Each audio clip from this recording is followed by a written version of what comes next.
yang namanya perdagangan anak, walau mau dibungkus budaya, adat, ataupun mau dibungkus dalam bentuk filantropi sekalipun, ya itu tetap perdagangan orang gitu. Dan kita harus memberikan sosialisasi, bahkan istilahnya kita lihatlah realitanya di seluruh Indonesia masih banyak yang menganggap bahwa perkawinan anak, jadi anak di bawah usia 18 tahun, apalagi 19 tahun sebenarnya kalau kita berdasarkan undang-undang perkawinan yang terbaru, ya itu masih dianggap hal yang biasa, hal yang bisa diterima.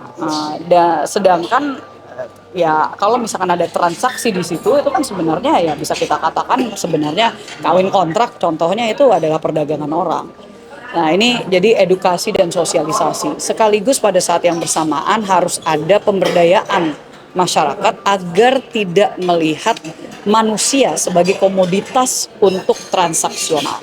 Kita berharap sebenarnya ini kembali lagi lintas sektor, tidak bisa hanya dari KPPPA itu sendiri, karena mereka adalah kementerian koordinasi, bukan kementerian teknis.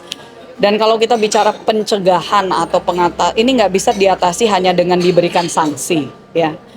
Penegakan hukum ini kita harus melihatnya dari segi jangka panjang. Nah, kalau kita bicara jangka panjang, ya tentunya harus melihat akar permasalahannya. Nah, akar permasalahannya itu bisa berlapis-lapis. Apakah itu dari segi budayanya itu sendiri atau dari segi ekonomi.